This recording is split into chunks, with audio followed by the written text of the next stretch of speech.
시편 62편은 개역 개정판 성경보다 새번역 성경이 번역이 훨씬 잘 되어 있는 본문 중에 하나입니다. 그래서 오늘은 제가 새번역 성경으로 말씀을 살펴보려고 해요. 오늘 말씀을 보면 이 시를 고백하는 시인이 있죠. 이 시편 62편을 쓴 사람, 그 사람이 자신의 모습을 이렇게 표현하고 있는데, 자 3절을 보세요. 기울어가는 담, 무너지는 돌담 같은 사람을, 이거 자신을 표현한 거예요. 너희가 죽이려고 다 함께 공격하니 너희가 언제까지 그리 하겠느냐. 개역개정에는 넘어지는 담, 흔들리는 울타리 이렇게 표현하고 있는데, 여러분 기울어가는 담, 자 담이 있는데 이렇게 기울어 가고 있어요. 돌담이 있는데 무너져 가고 있어요. 쓰러질 것만 같아요. 이런 상태를 우리가 불안한 상태라고 말을 하죠. 안이 불자, 편안할 안자, 그러니까 편안하지 않은 상태예요. 이렇게 기울어져 있고 무너져 있고. 여러분 정상적인 담과 정상적인 울타리는요, 웬만한 충격에 쓰러지지 않아요. 그렇죠? 담과 울타리는 애초에 그 일을 위해서 세워놓은 거예요. 누군가가 내가 있는 곳에 침범하지 못하도록. 그래서 강하게 지어놨죠. 웬만한 충격에 쓰러지지 않아요. 그런데 그 담벼락에 문제가 생긴 거야. 그래서 그게 기울어지고 있어요. 그리고 흔들리고 있다면 어때요? 그때는 이제 툭 건드려도 퍽 하고 쓰러질 수가 있어요. 분명 큰 힘으로도 쓰러뜨릴 수 없는 상태였는데, 이제는 작은 힘만 주어도 쓰러질 수밖에 없는 그런 상황이 되어버린 거예요. 자, 이것이 오늘 이 시를 고백하고 있는 그 사람이 자신을 표현한 말이에요. 사람이요, 강할 때는요, 옆에서 아무리 장난을 쳐도 그 장난을 받아줄 수가 있어요. 근데 내가 피곤하고 야근하고 그리고 지쳐 있으면 장난을 치는 사람이 왜 그렇게 밉죠? 그 사람은 나에게 평소대로 해. 근데 내가 평소와 같지 않아요. 그럼 받아들이기가 힘들고 내가 폭발할 수도 있거든요. 지금 이 사람의 상태가 그러해요. 자, 그럼 지금 이 사람에게 필요한 게 뭐겠어요? 내가 굳건히 서 있을 수 있도록 도와줄 수 있는 누군가가 필요해요. 그걸 버팀목이라고 말하죠. 내가 쓰러지지 않도록 나를 잡아주는 거. 우리가 길거리 지나가다 보면 가로수에 나무 한 그루가 이렇게 약한 나무가 서 있으면 사람들이 그 옆에 나무를 더 떼어놔요. 그걸 버팀목이라고 하잖아요. 그 버팀목이 있기 때문에 그 심겨진 나무가 생명을 지킬 수 있는 거라고요. 지금 이 사람도 그런 거예요. 내 상황이 이렇게 기울어져 있어요. 그리고 무언가가 빠져버려가지고 이제 무너지는 돌담 같은 내 모습이 보이는 거예요. 나에게 지금 버팀목이 필요해. 누군가가 날 도와줬으면 좋겠어요. 무엇 때문에 그런 상황에 놓여 있는지는 저도 잘 모르겠어요. 지가 말을 안 해놨으니까. 근데 분명한 건 뭐예요? 나는 불안하다. 나는 지금 힘겨워. 그래서 쓰러질 것만 같아. 그런데 4절을 보세요. 너희가 그를 그 높은 자리에서 떨어뜨릴 궁리만 하고 거짓말만 즐겨하니 입으로는 축복하지만 마음속으로는 저주를 퍼붓는구나. 여러분 이게 지혜예요. 왜 지혜인가? 지금 내가 불안한 상황에 놓여 있어요. 그런데 사람들이 자신의 속은 감추어 둔 채 겉으로는 어떤 말을 하고 있다? 축복을 하고 있는 거예요. 듣기 좋은 말을 막 쏟아내는 거예요. 축복의 말을 하고 있는데, 내가 힘들다 보면요, 이런 달콤한 말에 귀를 기울이기 쉬워진단 말이에요. 근데 이 사람이 왜 지혜로운가? 무엇이 지혜로운가? 그 축복의 말 속에 담겨져 있는 아주 악독한 냄새를 맡아요. 이 62편 4절을 메시지 성경은 이렇게 번역을 했는데, 4절을 보세요. 멋진 말을 늘어놓아도 축복마다 저주의 악취가 풍기는구나. 그 달콤한 말 속에 마치 내가 의지해도 되는 말을 쏟아놓고 있는 그 가운데 나를 진정으로 생각해 주는 마음이 없다는 걸 느껴요. 그들의 조언이 지금 흔들리는 나를 붙잡아주는 버팀목이 될 수 없다고 느껴요.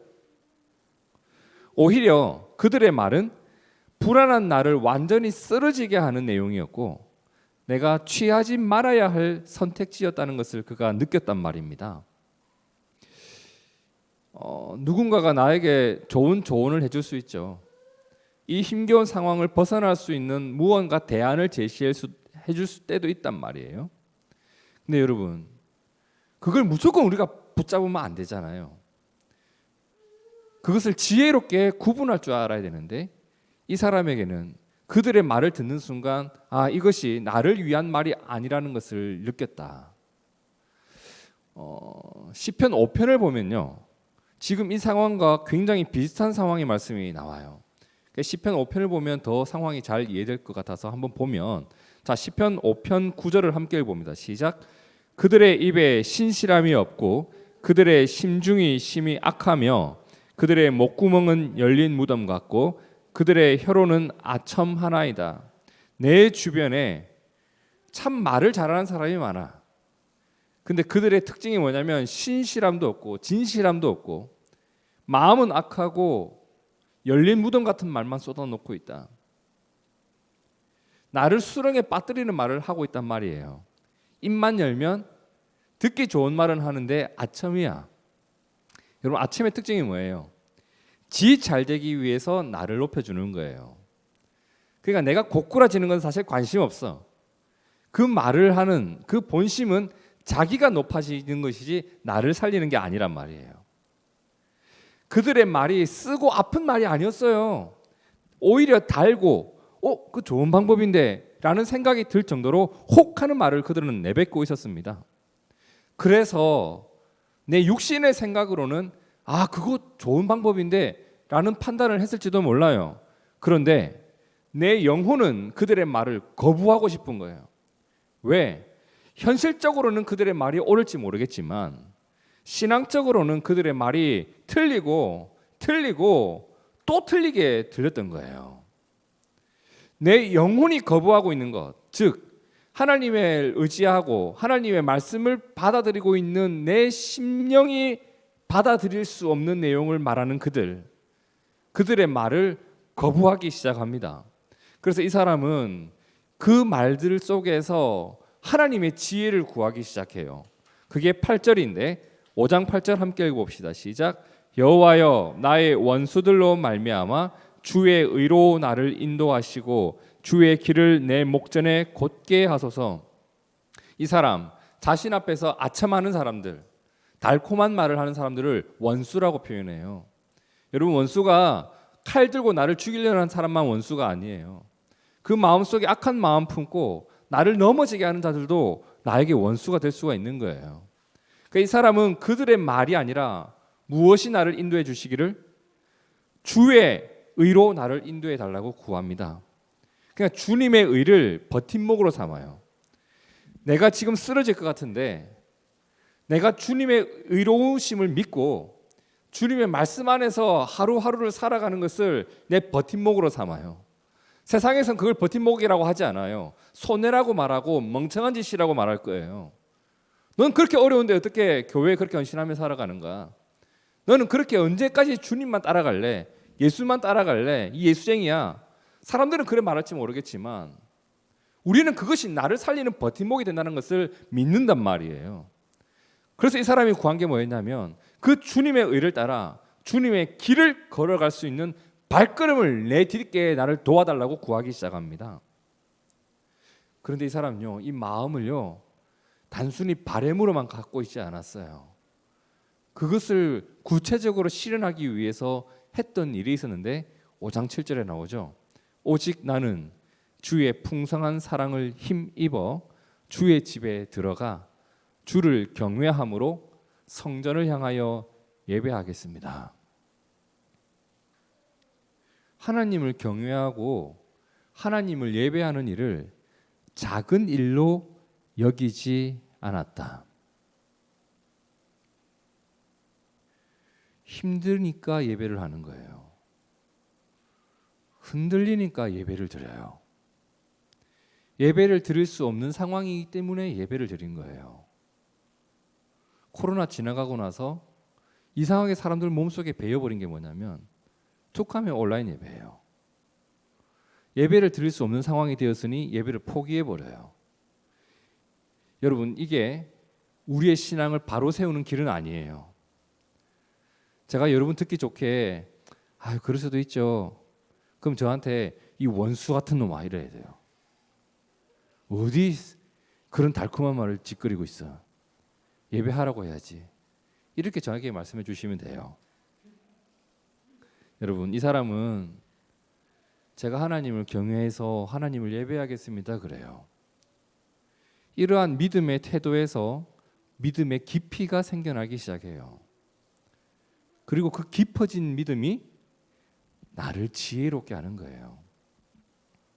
그러니까 믿음이라는 것이 허상 속에 머물러 있는 것이 아니라 내 삶을 이끌어가는 동력이 되는 겁니다. 다시 한번 오늘 말씀 62편 4절을 보세요. 너희가 그를 그 높은 자리에서 떨어뜨릴 궁리만 하고, 그렇죠? 나는 지금 높은 자리에 있는데 내 모습은 흔들리는 울타리 같아요. 근데 사람들이 이럴 때를 노려서 나를 완전히 넘어뜨리고 싶어 하네요. 그래서 그들이 뭘 해요? 축복의 말을 하는 거예요. 듣기 좋은 말, 귀에 듣기 좋은 말. 근데 이 사람 거기서 저주의 악취를 느낍니다. 여러분, 이것이 하나님을 경외하는 지혜를 가진 자의 모습이었던 겁니다. 반드시 기억합시다. 듣기 좋은 말이 나를 살리는 게 아니에요. 사랑이 담겨 있는 말이 나를 살리고 생명의 길이 있는 말이 나를 살리는 겁니다. 예수님이 우리에게 듣기 좋은 말 주신 분이 아니에요. 사랑하셔서 말씀을 주셨고 살리기 위해 주셨던 말씀이 있어요. 나를 살리는 말이 무엇인지 우리가 분명히 구분 지을 수 있고 나를 살리는 말을 의지하며 살아갈 수 있는 지혜가 있기를 진심으로 축복합니다. 제 주변에 좋은 말 해주는 사람들이 너무나도 많아요. 진짜 좋은 말 많이 들려줘요. 목사님 이렇게 되셨으면 좋겠어요. 이렇게 되시면 뭐. 근데 저를 살리는 말을 해주는 사람들은 그래 많지 않아요. 저 목사님 말씀대로 하면 정말 좋겠다 라는 생각이 드는 말이 그렇게 많이 들리지 않아요. 맨날 막 부동산 얘기하고 온갖 뭐 이거 이렇게 해야 되지 않겠나 뭐 이런 온갖 잡소리를 다 하는데 저에게 생명이 되어지는 말, 우리 교회를 살리는 말을 해주시는 분들은 생각보다 그래 많지 않아요. 요즘은 소통 방식도 얼마나 다양해요. 전화, 문자, 페이스북, 카카오톡, 뭐 메신저, 또 여기저기 댓글, 사람들의 소통 방식이 참 다양하잖아요. 그 속에 듣기 좋은 말 하는 사람 얼마나 많은데요. 근데 그 중에 내가 버팀목으로 삼고 살아갈 말이 있던가? 저분의 말대로 내가 이것만큼은 꼭 지키며 살아야 되겠다. 그래야 내가 흔들리지 않을 수 있겠다. 그런 버팀목이 보이지 않는단 말이에요. 때로는 좋은 말 속에서 무엇이 느껴지냐면 그냥 억지로 짜내어서 만들어낸 그 말들, 마음에도 없는 말들 막 느껴진단 말이에요. 때로는 정말 이래야 되나? 혹하지만 절대 취하지 말아야 될 말들도 있단 말이에요. 목사님 그거 하면 돈이 된대요. 때로는 취하지 말아야 될 일들이 참 많더라고요. 성도 여러분, 우리가 취해야 할 것과 취하지 말아야 할 것을 분별할 수 있는, 들어야 할 말과 듣지 말아야 할 말을 분별할 수 있는 지혜가 있기를 진심으로 축복합니다. 이 사람이 그 지혜가 있었어요. 그래서 사람들의 그 듣기 좋은 말, 나를 축복하는 듯한 말, 그 말을 나의 버팀목으로 삼지 않고 다른 것을 버팀목으로 삼아요. 그게 5절이에요. 함께 읽어봅니다. 시작. 내 영혼아 잠잠히 하나님만 기다려라. 내 희망은 오직 하나님에게만 있다. 그가 하나님만을 기다렸다라고 합니다. 자, 그러면 제가 여기서 성도 여러분, 우리도 하나님만을 기다립시다. 할렐루야 하면 이제 여러분 아멘 하고 이제 집에 가면 되는데 집에 가서 아무 일도 일어나지 않는 거예요. 왜? 하나님만을 기다리는 게 뭔지 몰라요. 우리는. 그게 뭐 하는 건데요? 뭘 하는 것이고 어떻게 살아가는 거예요? 하나님만을 기다린다. 하나님을 소망으로 품고 산다. 그렇게 살아야 된다는 건 우리가 알고 있는데 그게 뭘 하는 거냐? 이랬을 때는 그게 뭐지? 그냥 기다리면 되는 거 아니에요? 그냥 버스 기다리듯이? 기다리면 오잖아요. 버스. 그토록 안 오는 100번 온단 말이에요. 20분에 하는데 막 이런 것도 기다리면 오는데 하나님도 그런 거 아니에요? 그럼 버스 기다릴 때 우리가 버스 정류장에서 기다리죠. 구체적으로 하는 행동이 있단 말이에요. 우리 집 앞에서 왜 100번이 안 오지? 이러고 있지 않는단 말이에요. 그럼 멍청한 사람이잖아요. 버스 정류장까지는 가야지. 그럼 우리가 하나님만을 기다린다고 했을 때 도대체 뭘 하느냐? 뭘 하는 걸 하나님을 기다린다고 하는가? 오늘 그것을 우리가 좀 살펴봐야 될 것 같아요. 하나님을 기다린다. 먼저 8절에 이렇게 말합니다. 함께 봅시다. 시작. 하나님만이 우리의 피난처이시니 백성아 언제든지 그만을 의지하고 그에게 너희의 속 마음을 털어놓아라. 하나님을 기다리는 건 이거예요. 내 속마음. 내 속마음을 하나님 앞에 토하는 겁니다. 토하는 거예요. 내 속마음을 하나님 앞에서 그냥 토해버리는 거예요.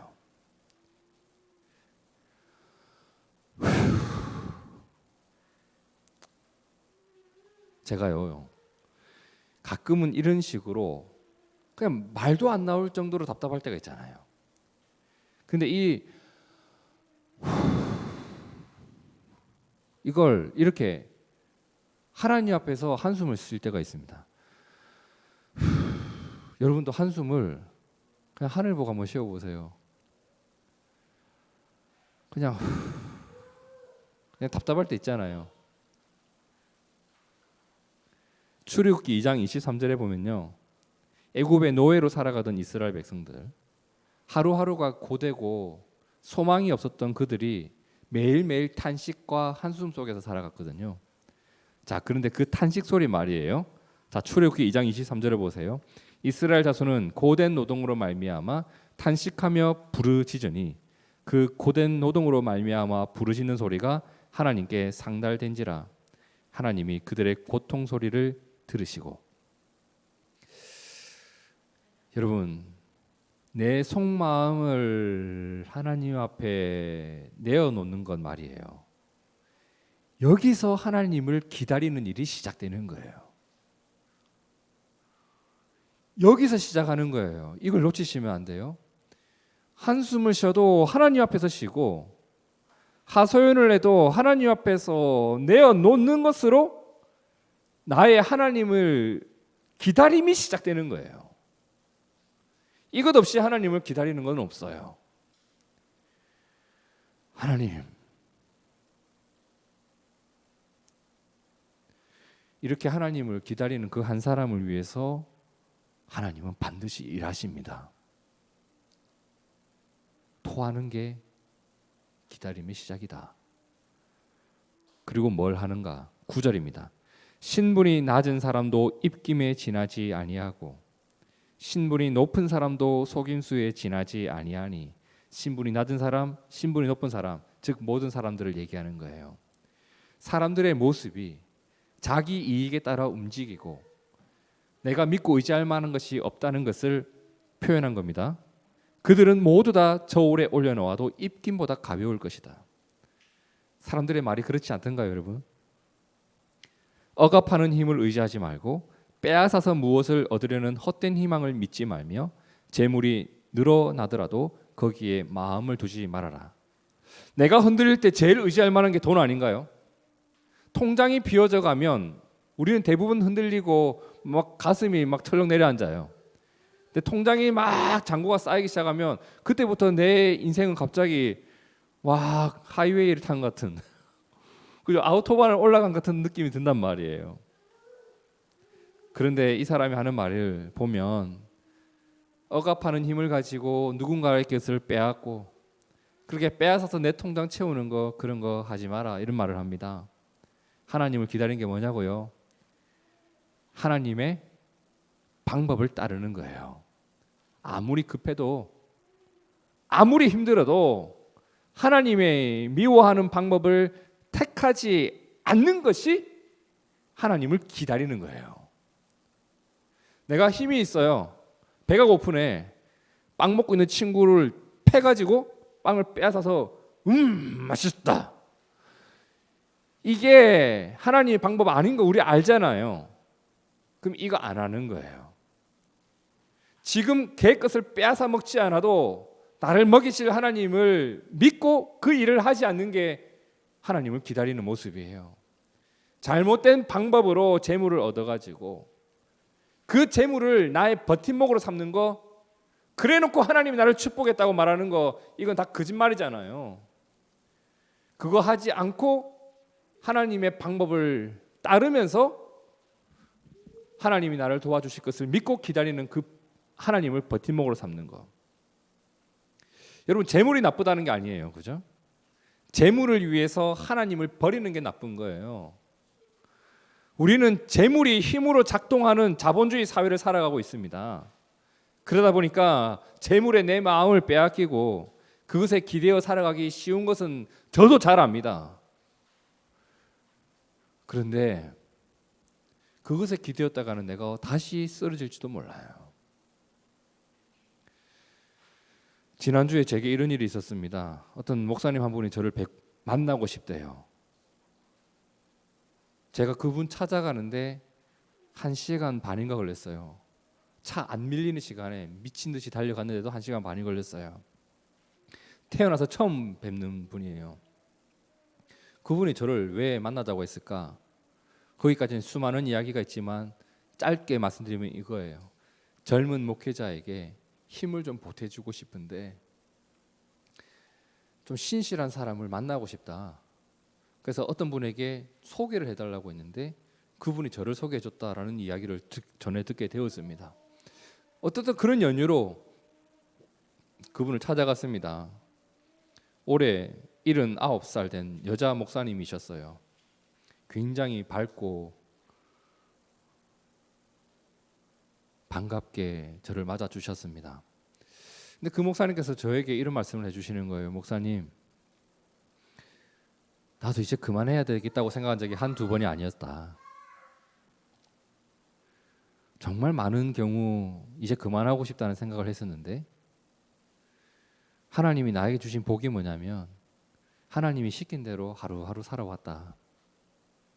그런데 나는 돈 따라가지 않고 줄 따라가지 않고 그냥 하나님만 의지하면서 지금까지 살아왔는데 나 봐.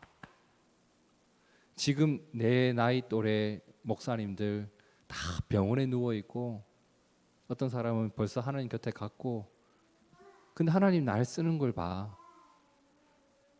목사님, 하나님을 진실되게 의지하는 사람들, 하나님은 그 사람을 끝까지 지켜주니까 목사님 힘내요 라고 하는 거예요. 그 말에 제 마음이 그냥 무너지더라고요.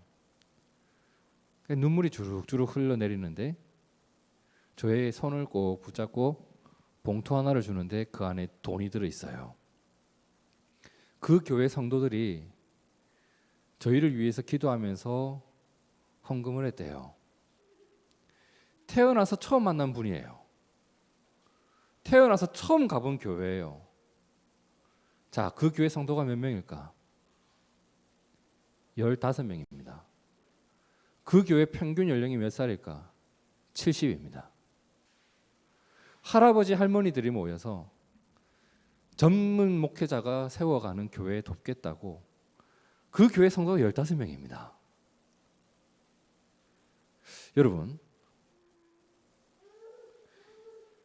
하나님을 진실되게 의지하는 자를 하나님이 도우십니다. 세상의 방법으로 돈을 얻고자 한 적 없습니다. 근데 하나님은 하나님의 방법으로 우리를 채워갑니다. 제가 지난주에 그것을 경험하고 나서 하나님의 사랑을 느꼈습니다. 하나님을 사랑하는 자들을 통하여서 하나님은 또 하나님을 사랑하는 교회를 세워가고 그렇게 합력하여서 선한 일을 이루어 가시는 하나님의 손길을 느꼈습니다. 우리에게도 꿈이 생겼습니다.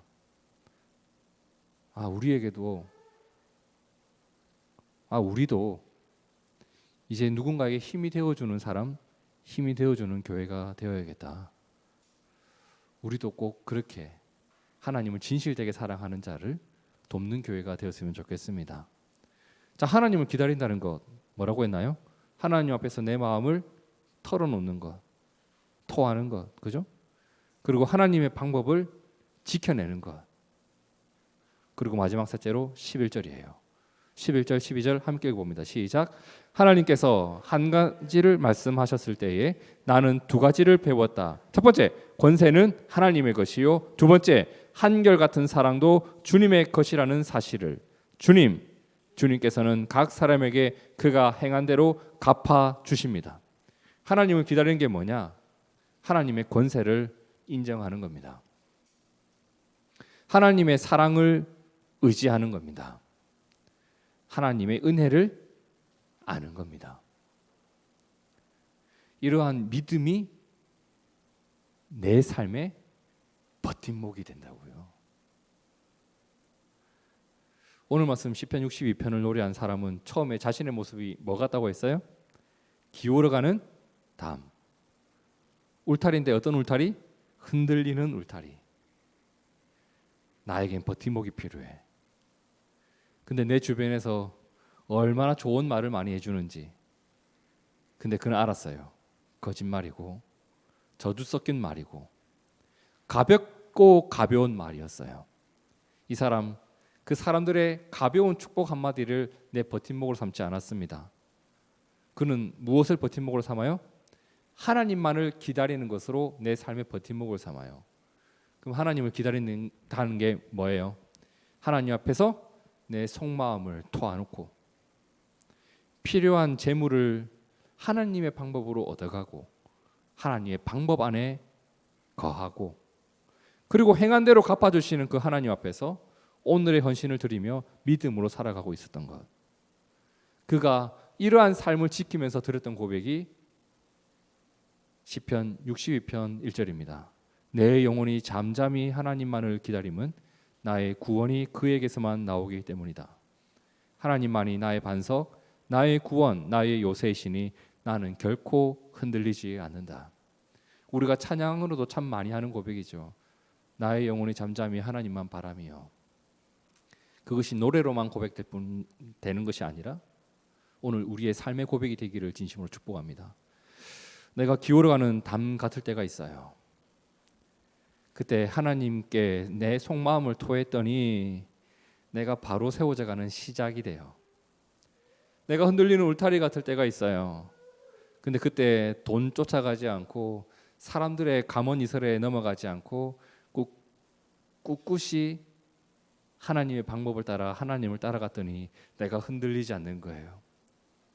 내 마음이 불안할 때 내가 여전히 하나님 나라를 바라보고 하나님의 뜻 안에 거하려고 몸부림쳤더니 내 삶이 더 건강하게 세워져 갔습니다.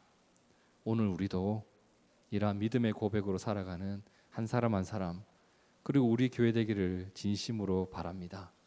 꼭 그러하기를 다시 한번 축복합니다. 함께 기도하겠습니다. 주님, 우리의 소망이 하나님께 있습니다. 그래서 우리가 하나님만을 기다리겠습니다. 하나님만을 기다리고 하나님을 의지하며 살아간다는 것, 그것이 내 마음속에 생각으로만 자리 잡고 있는 것이 아니라 내 속마음을 하나님 앞에 토하며 살아가는 것으로, 하나님의 방법을 따라 살아가는 것으로, 나에게 주신 믿음을 따라 살아가는 것으로, 그렇게 하나님을 기다리며 살아가는 구체적인 모습이 나타나기를 원합니다. 오늘 우리가 주님을 깊이 사랑하고 주님만을 의지하며 살아가는 신실한 믿음의 사람 되게 도와주시옵소서. 살아계신 예수님 이름으로 기도드립니다. 아멘. 아멘.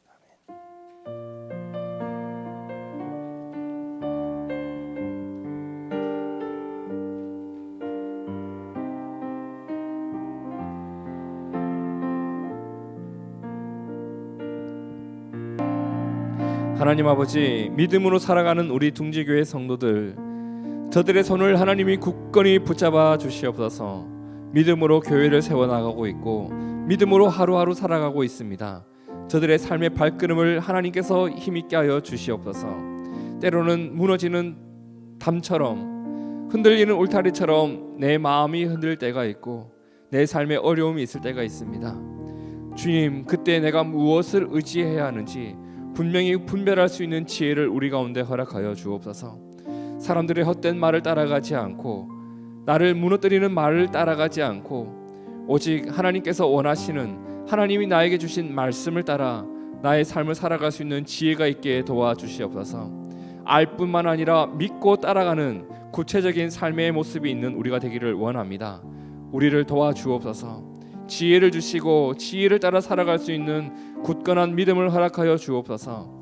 이 자리에 함께한 모든 자들이 우리 둥지교회가 하나님은 보시기에 아름답고 선한 삶을 살아갈 수 있도록 하나님이여 믿음의 믿음을 더하여 주시옵소서.